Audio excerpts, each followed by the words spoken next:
is titled A Qualitative and Quantitative Approach to OCR, Error Detection and Correlation in All Newspapers for Corpus Assisted Discourse Studies. And the paper will be presented by the authors, Dario Del Fante and Giorgio Maria Di Nunzio. Then please start. So good morning and thank you for having us here. I am Dario Del Fante and this is a project I work on with Professor Giorgio Maria Di Nunzio within my PhD project. And this is a very brief overview of the presentation, what we are going to present. And so basically, it's important to start from the research aims. So considering that we were dealing with the corrupted OCR dataset, and so with historical data, we needed to develop an ad hoc detection and correction procedure for OCR errors in order to make our dataset machine readable and usable. But before that, it's important to contextualize which is the theoretical and methodological framework in which this project lies. So, which is corpus linguistic and corpus assisted discourse studies, which is basically the interest, the study of language through corpus computer software in order to uncover non-obvious meanings, unexpected pattern of language. And so it's a kind of distant approach to language, a distant view to language. And it can be corpus-driven, so an inductive approach or corpus-based approach. And specifically, the theoretical and methodological framework which I our work is the corpus linguistic historical, diachronic perspective on language. So we are interested in studying the past through corpora. So there are different kinds of applications and there are different kinds of frameworks. Etymology, there are applications to history and social sciences, and the study of the past has many kind of implications and many kind of aspects which need to be justified and defined before the research. But one of the examples, for example, one of the possible study of historical corpus linguistics is, for example, the frequency distribution over time of a specific word. In this case, we have the word pretty. The corpus is the Iyibo. This is an example taken from a book by Brezina, 2018.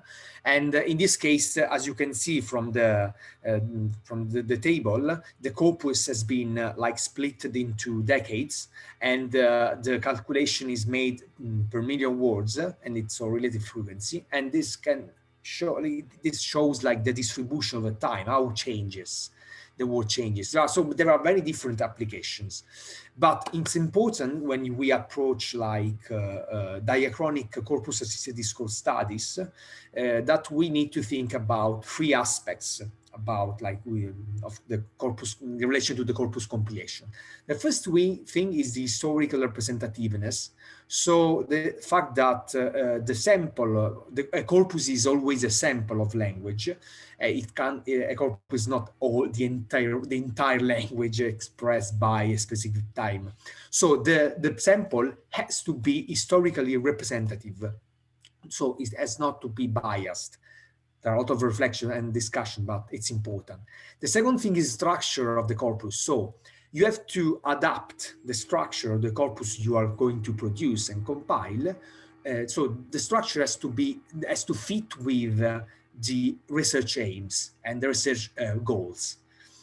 For example, if you are looking at, depending on the level of linguistic analysis, for example, you have to structure like to divide in decades or per years or per month. It depends on your aims. The third aspect is the semantic change to which language is devoted. So language changes during time, and the perspective from which you look at the language of the past from today is a kind of perspective which doesn't fit with the perspective of the people of the past. It's very simple and quite normal to say that, but this has to be taken into account during the analysis. So, but the second aspect, so the second most important thing is the fact that when we speak about historical corpora, we are in front of old texts, and old texts which have not been digitized. Okay, so, and there are different types of old texts. In this case, we are in front of manuscripts or old private letters. And for our case study, we work with newspapers. So as you can see, different format, different shapes, different kind of paper. And when you compile an historical corpus, you need to digitize these texts. And the digitization has many issues. So the first is the quality of the camera, the image compression algorithm, the quality of the paper, and these things all contribute to the like resulting TXT file, which come from the OCR scanning. And as you can see from this slide, on the left side we have the article taken from La Stampa archive, and on the right side we have the resulting TXT file, which is heavy damaged by there are a lot of OCR post-processing errors. For this reason, we needed to produce like a procedure. Anyway, this is the overall project. So this procedure has been applied to a specific study. So the study was aimed to study the representation of the metaphorical representation of migration from the United States of America and Italy between the beginning of the 20th century and the beginning of the 21st century. So was the area was very restricted to a specific case. And the approach we developed is divided into 3 stages. So the first one was the corpus creation, the second was the OCR detection and definition of rules, and the third one was the OCR correction and quality analysis. Let's move on. So corpus creation, as I already mentioned, is very important. And before that, we thought about how many texts we could retrieve for the research purposes. So to have like a satisfiable data set to detect metaphors. So for this reason, we decided to narrow down and to restrict the number of documents, also to have a more manageable corpus. And so we selected 2 sets of search terms, an English one and Italian one, which were produced by looking at different texts of migration from the 20th century and from the beginning of the 21st century, in order to have like to retrieve only those documents which were on migration. And so these were the data set, the data sources, 2 for the old corpora, and 1 from LexisNexis from the contemporary corpora. So this table shows you the resulting corpora. So the first 2 are the old corpora, New York Herald and La Stampa corpus. And the second one are the New York Times corpus and La Stampa corpus. So the first detail which like captured our attention was the ratio between the type and the tokens. As you can see, is very high, as unexpectedly high for the old corpora, whilst the contemporary corpora is quite normal, in line with the expected results.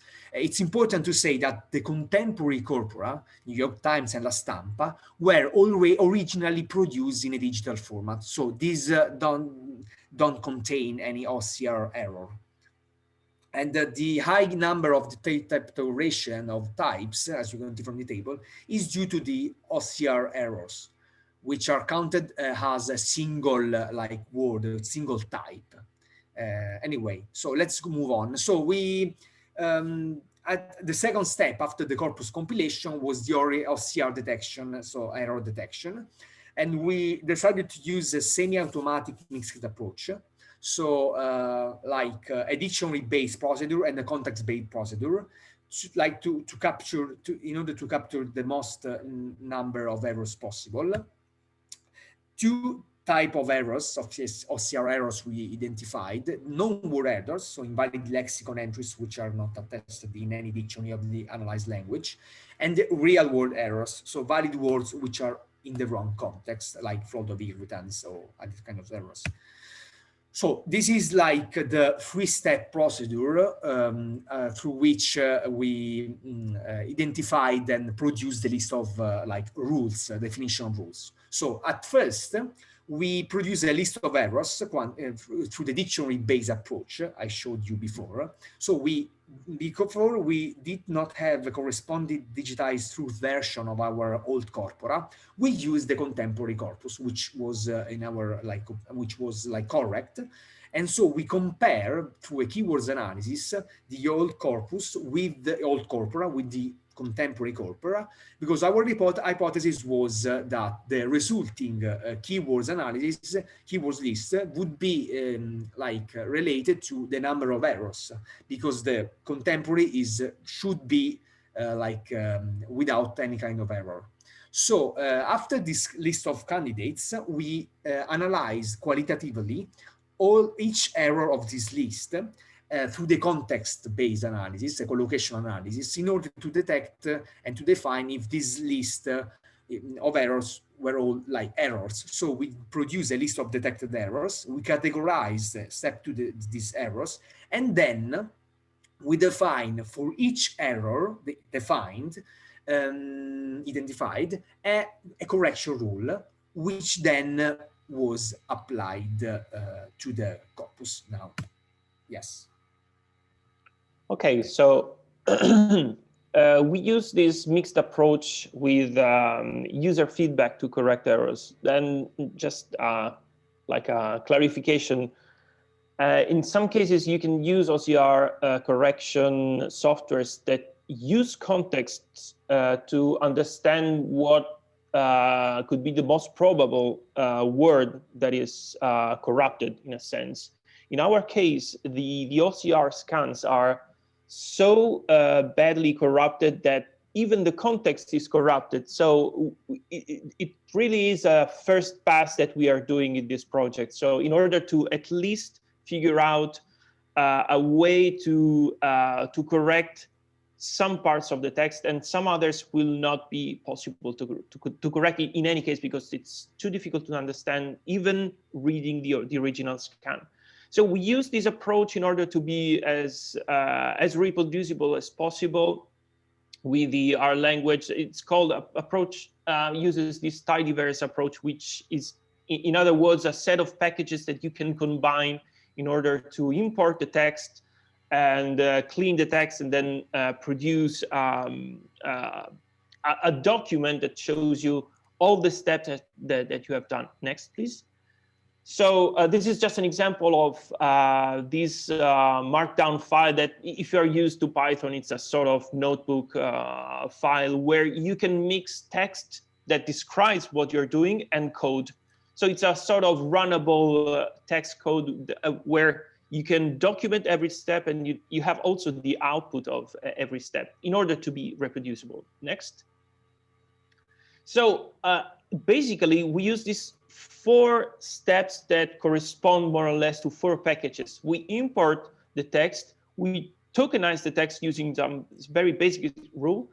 Well, here, instead of filtering, here you can see it's just a reuse of the same code that we used for another experiment, where instead of filtering words, we just correct the words. So we do not stem or we do not lemmatize words. We just try to find the exact character sequence that was suggested by the user, in this case, Dario, and then we started to count. And then we sort of compare the count of each token that we find in the corrupted corpus with the reference corpus. And if there is a big difference in counts, in relative frequencies, then Dario starts to analyze whether that is an error or just a very infrequent or unlikely word in the corpus. Next. So this is just a very short and small example of what we mean by writing manually the rule of the correction. So for example, for the standard error, these are the errors that contain the exact same number of characters. So for example, the first row is olla, which is corrected to alla. And by the way, you can just see for this that we will introduce for sure some, let's say, false positive errors, in the sense that there may be situations where olla, it might be a true word, a real word in the original text, but we anyway correct it into alla without having any context available. So we try to correct in any case.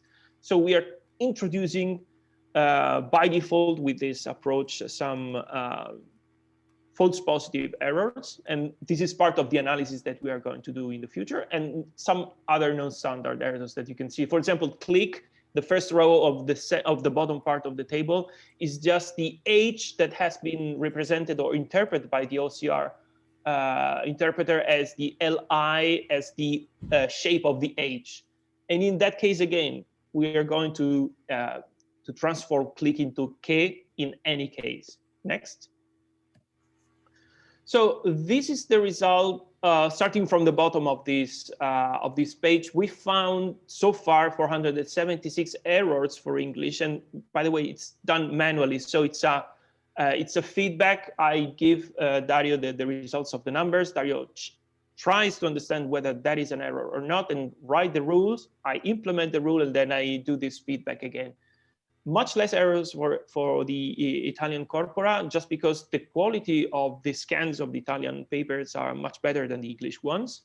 And then you can see we made hundreds of thousands of substitutions for English, and a few tens of thousands for substitution for Italian. So even so, we were able to semi-automatically correct many portions of the documents that still have plenty of errors, and will have for sure some false positive errors that we introduced unintentionally or partially intentionally because we knew that. So I will give the floor to Dario for the conclusion.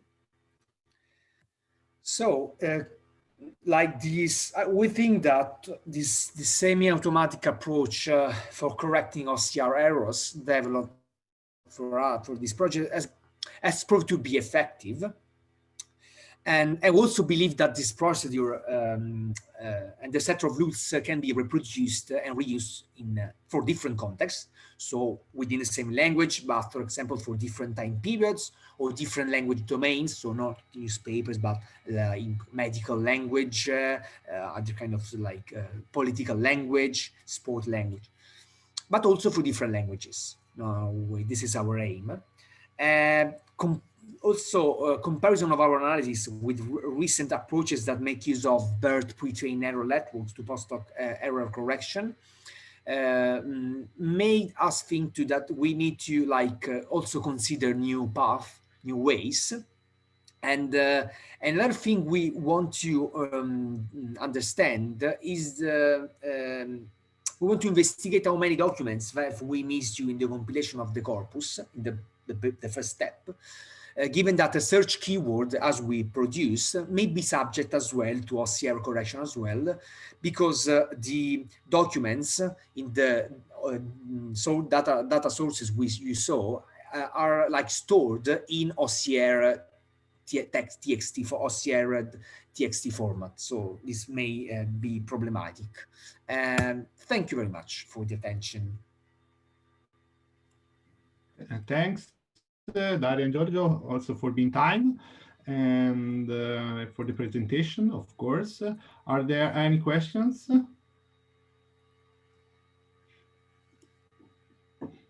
Just check on the participant list. I start with one. First of all, I'd like to know, you mentioned that you check the total number of words that appear in a document with the correct one, and then if this value is different, the difference is large, you check what's happened. I want to know which is the percentage of this kind of the percentage when you decide to check or not. Okay, you mean the keywords and the posture when we compare the two lists? Yeah. Do you mean, okay? So was it was based on log ratio? We used the log ratio, and we just put as a cutoff, like we just decided to look at the first 300 words in the list. So there wasn't a very specific cutoff point, but generally the difference was like no frequent word in the contemporary corpus, frequent word in the old corpus. So all the words, the first 300 words were all words that did not appear in the contemporary corpus and did appear in the old corpus. So that was like the difference.